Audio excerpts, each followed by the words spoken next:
Well, hello all. My name's David, and you are welcome to Davidsbirdroom. Morning. Well, hey, good to see you all. Thank you all for the messages asking me when I'll be back again. I've been off air for a month or more. I've been very, very busy with family occasions. My daughter recently got married. My other daughter has landed back home from Australia for the month, and things have been really, really busy. We have had a few special visitors here in Davidsbirdroom during that month.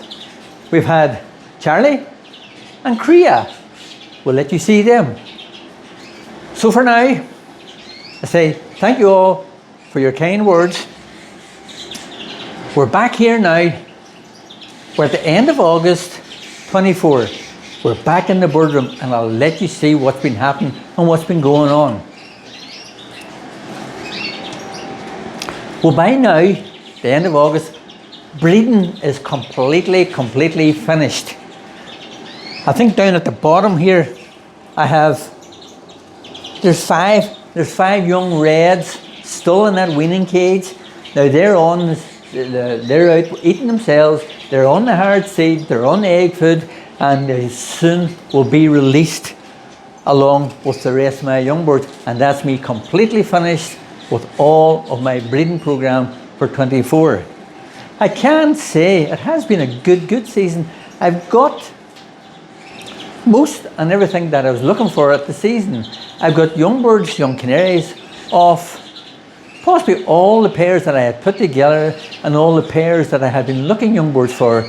So things went to plan. Now we have to get them through the molt, and then we'll see what they're looking like for the incoming show season. My native birds also done reasonably well. I have young siskins, normals. I've got colour mutation siskins. My redpolls, I've got young mealy redpolls all in normal colour, and I have got some normal lesser redpolls. Plus I have a few, I didn't really try too hard because I've got a few young brown lesser redpolls. I actually had used a couple of the brown pairs that I had, and they fostered some siskins because I was trying to get a few more siskins and to go this year, which worked well. I've bred enough young browns that'll carry that colour right through for my next few years.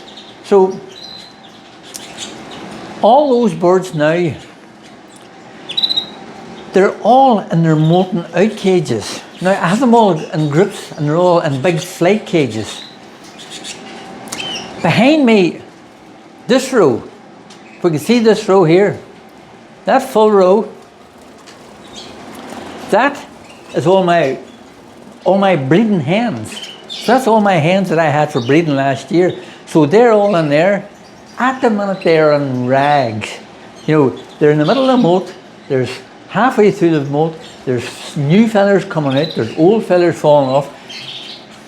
They're not the prettiest to look at this time of year, but it's always nice to see them replenishing those old feathers and growing nice, new, fresh, bright, crisp red feathers for an incoming season.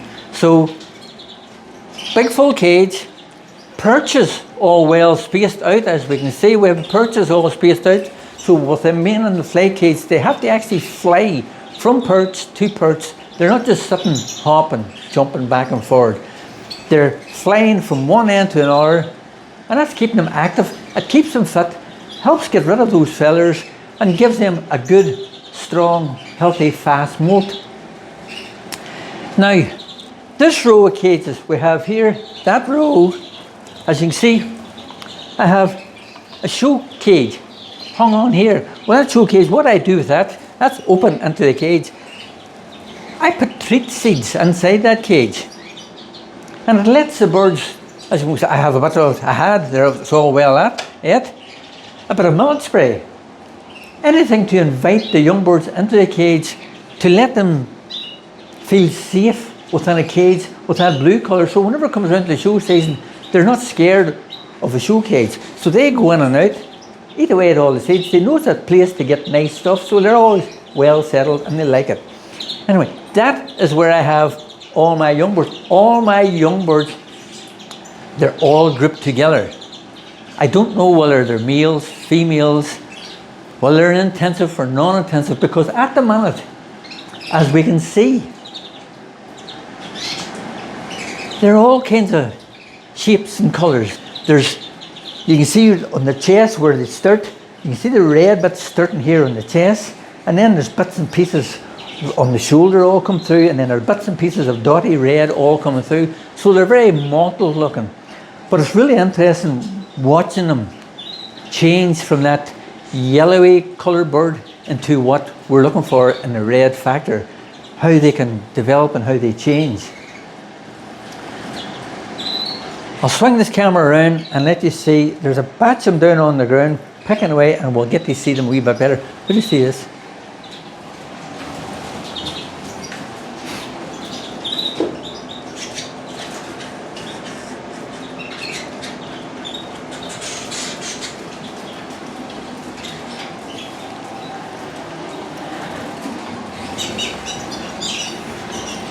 As we can see down the bottom, and in the flight cages, that's where all the young birds are.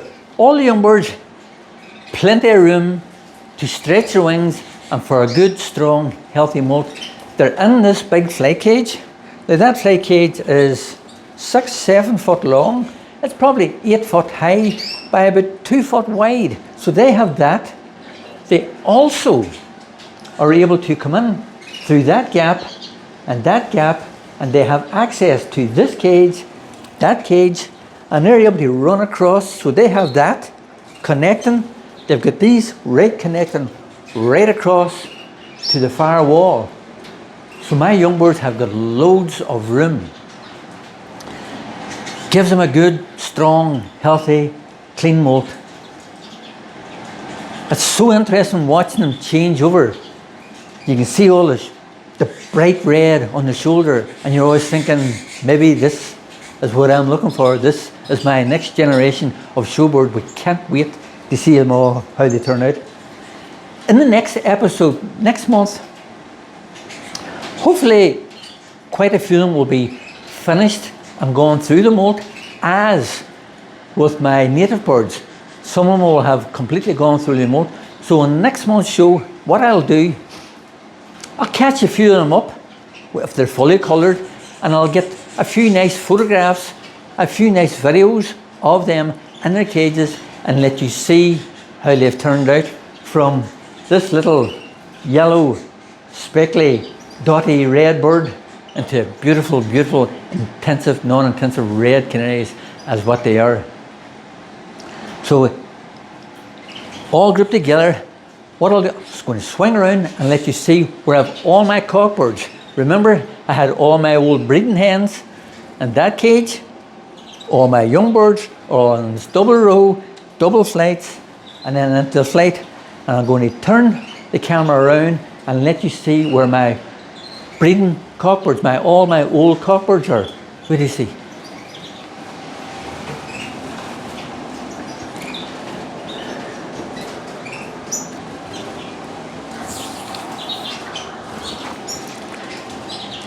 So as I say, in this flight cage is where I've grouped all my male birds, all my over-year cockbirds, all my breeding birds. They're all in here, so they have this big flight cage to themselves. As you can see, like probably 6 foot. So the flight's 8 foot high. It's 7 foot wide by about 2.5, or 7 foot long by 2.5 foot wide.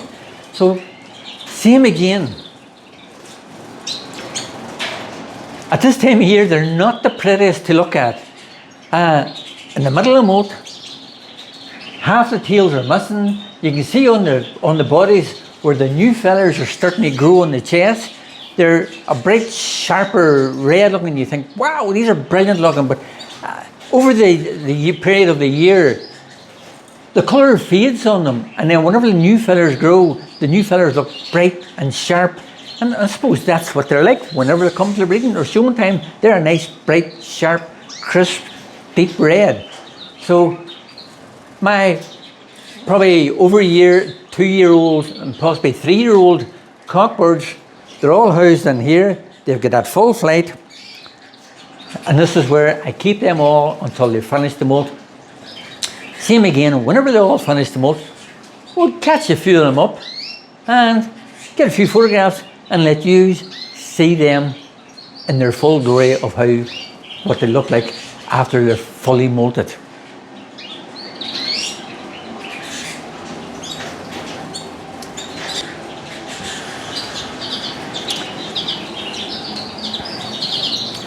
So over this side is where my native finches are, my redpolls.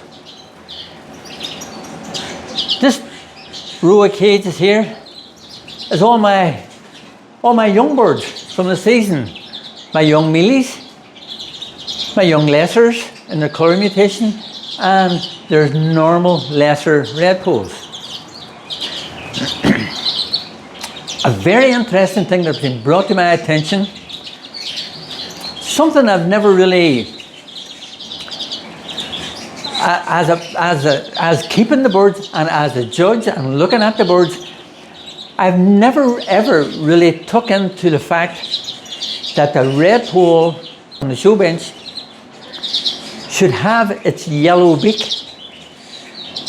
Now, whenever we colour feed the redpolls in order to bring out the nice red cap, and in the males, the nice full red chest, the beak of the redpolls actually turn an orangey, pinky red colour. Now, this is a major fault when showing your birds in Europe and on the world scene. But I can say here in Ireland and the UK, it's not classed as a fault. I know myself, when I be out and judging birds, I don't think I would ever put down a lesser or any kind of redpoll in the class just because the colour of its beak.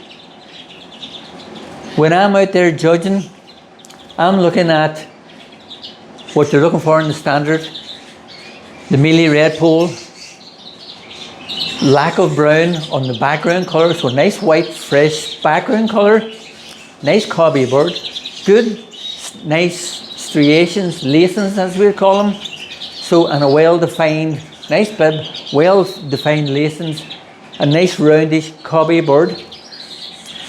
The lesser redpoll would be the opposite effect, that you want as much nutty brown background colour, not white, so you want that as nutty and strong brown colour with good lacing, good marking, good bibs, nice fresh bright red head, and over ear birds, a lovely red chest.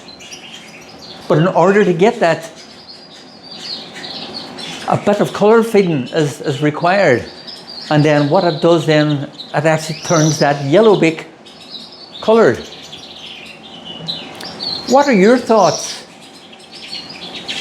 as exhibitors, or even if you're a judge, would you in the UK, Ireland, would you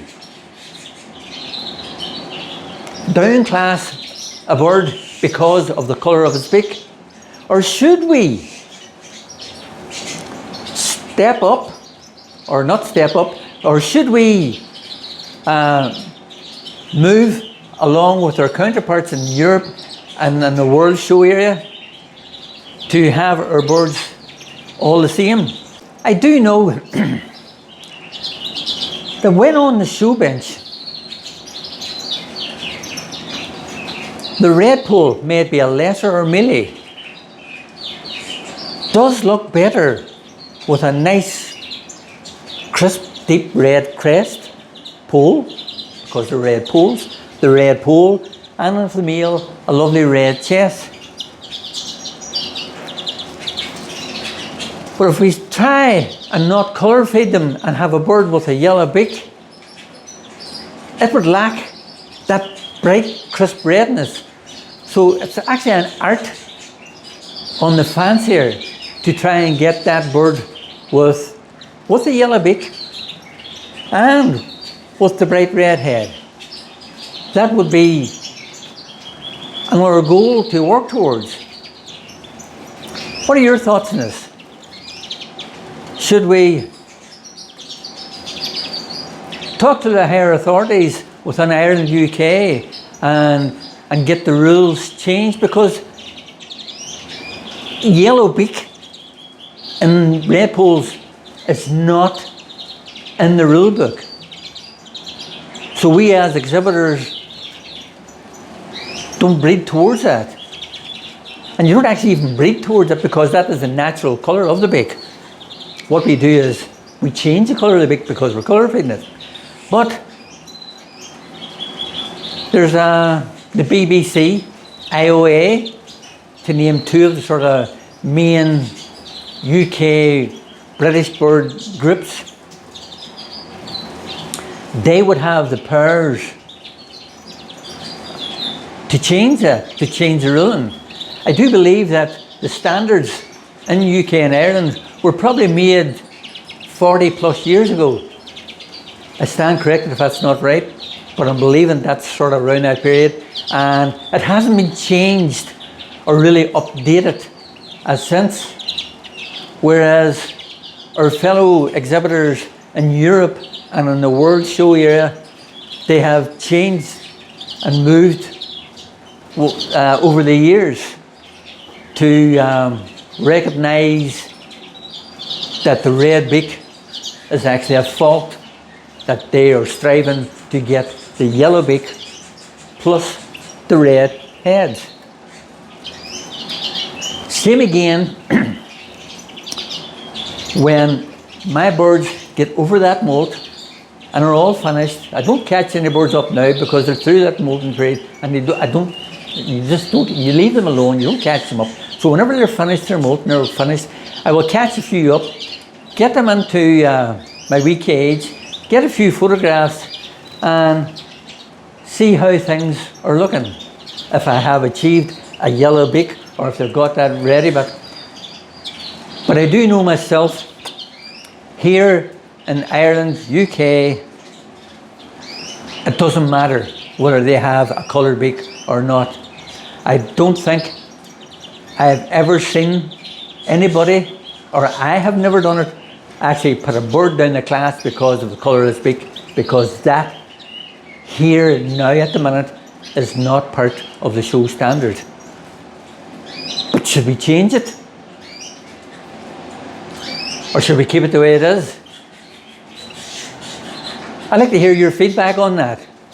So, should we change the standard of the redpolls, that the beak, colour of the beak, is a fault if it gets coloured whilst colour feeding your birds?